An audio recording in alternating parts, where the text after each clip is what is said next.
Puji Tuhan, Bapak Ibu Saudara-saudari yang diberkati oleh Tuhan. Kembali kita akan menikmati berkat Tuhan yang luar biasa, yaitu firman Tuhan di dalam Injil Lukas pasalnya yang ke-22 ayat 3 sampai ayatnya yang ke-6. Lukas pasal 22 ayat 3 sampai ayatnya yang ke-6.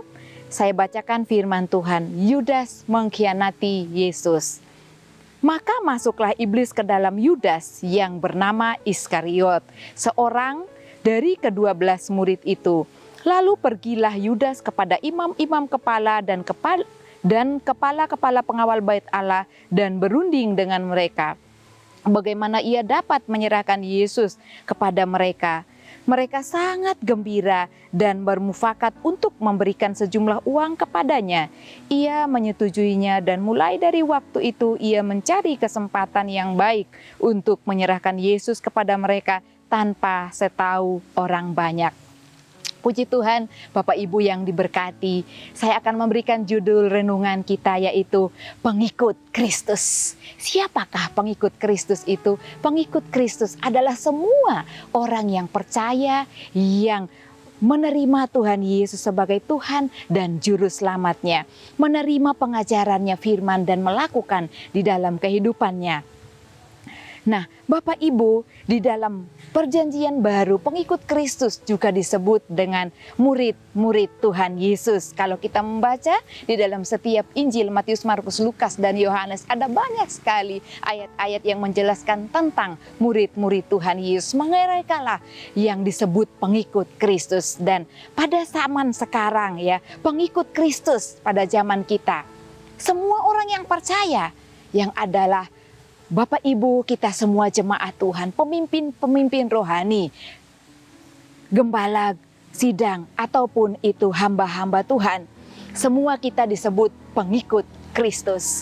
Nah, Bapak Ibu, semua pengikut Kristus, kita semua, kita memiliki latar belakang masing-masing.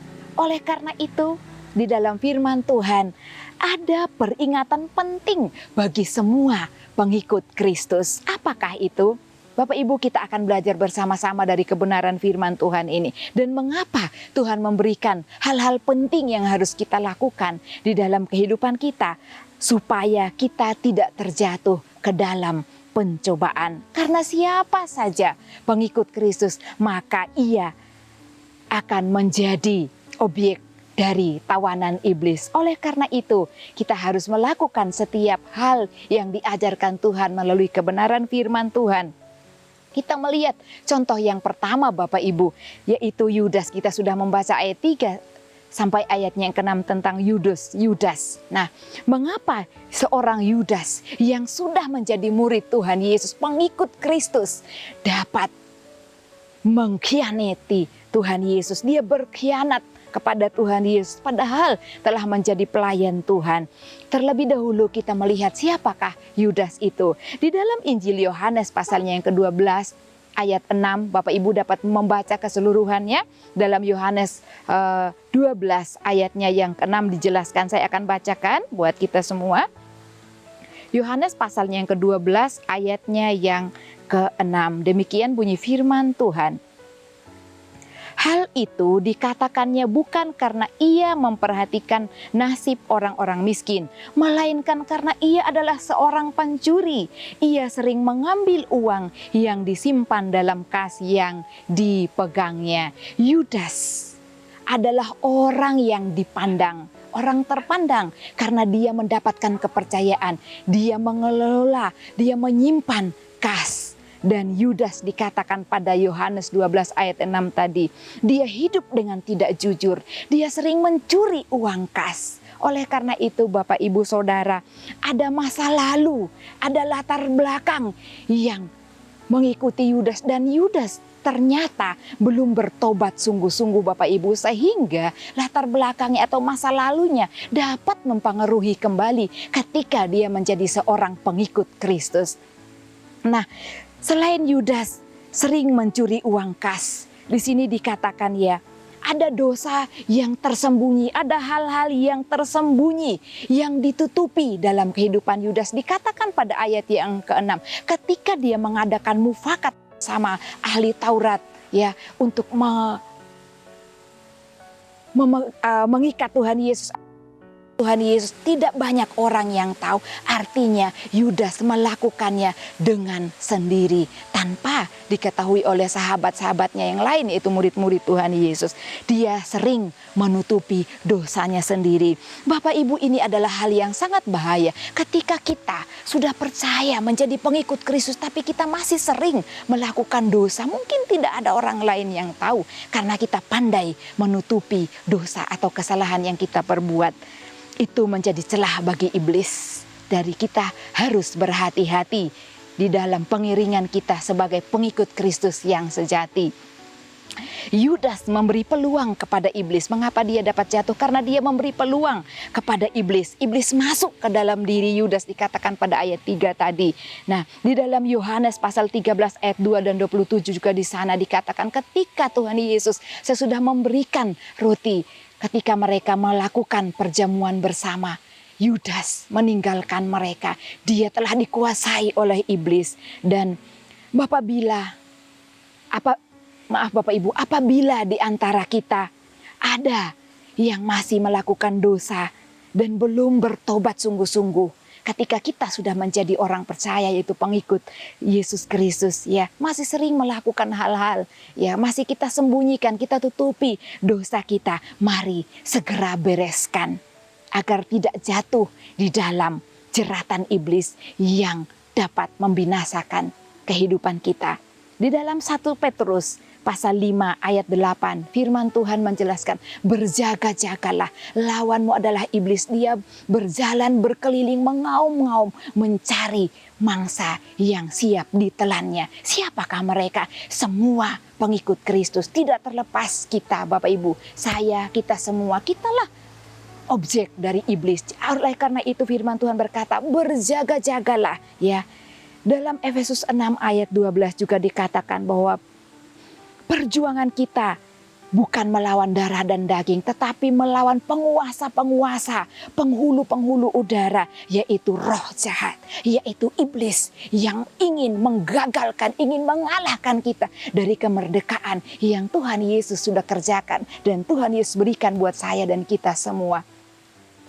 Puji Tuhan Bapak Ibu, pelajaran yang pertama, ya hal penting yang pertama, peringatan penting yang pertama yaitu berjaga-jaga, bertobat total, sungguh-sungguh dalam pertobatan supaya kita tidak memberi peluang sedikit pun untuk dikuasai oleh iblis. Nah, Bapak Ibu, contoh yang kedua yaitu Simon. Kita dapat melihatnya di dalam ayat yang ke-31 dan ayatnya yang ke-32. Simon, lihat, iblis telah menuntut untuk menampi kamu seperti gandum. Ayat 32, tetapi aku telah berdoa untuk engkau supaya imanmu jangan gugur. Dan engkau, jikalau engkau sudah insaf, kuatkanlah saudara-saudaramu. Bapak Ibu Saudara yang terkasih, setelah Yudas dikuasai oleh iblis, dikalahkan oleh iblis karena dia memberikan peluang untuk iblis kuasai kehidupannya. Kemudian iblis tidak tinggal diam. Dia ingin menguasai Petrus yang juga disebut Simon Petrus atau Simon,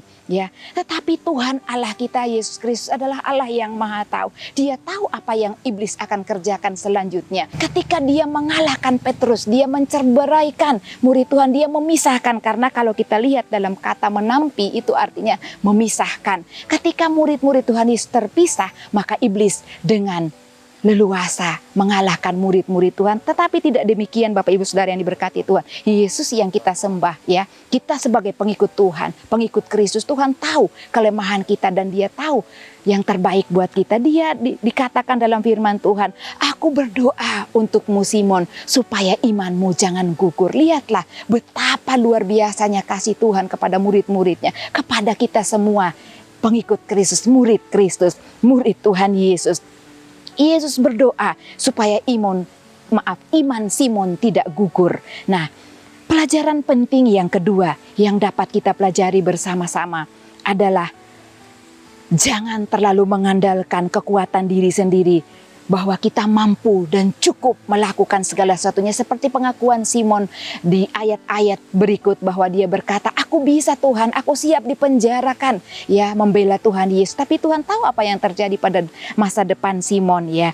Jadi Bapak Ibu, mari kita mengandalkan pertolongan Tuhan, karena Tuhan lebih tahu apa yang terbaik di dalam kehidupan kita. Contoh yang ketiga, yaitu hal Getsemani, ketika Tuhan berdoa menghadapi pergumulan beban berat yang dia akan alami dan akan berlangsung di dalam kehidupannya. Di dalam ayatnya yang ke-40 dan ayat 46, di sana ada peringatan. Bapak Ibu dapat membacanya keseluruhannya. Setelah tiba di tempat itu, ia berkata kepada mereka, berdoalah supaya kamu jangan jatuh ke dalam pencobaan. Bapak Ibu, ada pesan Tuhan Yesus yang sangat penting untuk kita lakukan di setiap waktu hidup kita. Berdoa, berjaga-jaga. Ya Bapak Ibu, di dalam ayat yang lain dikatakan, berdoalah dalam roh.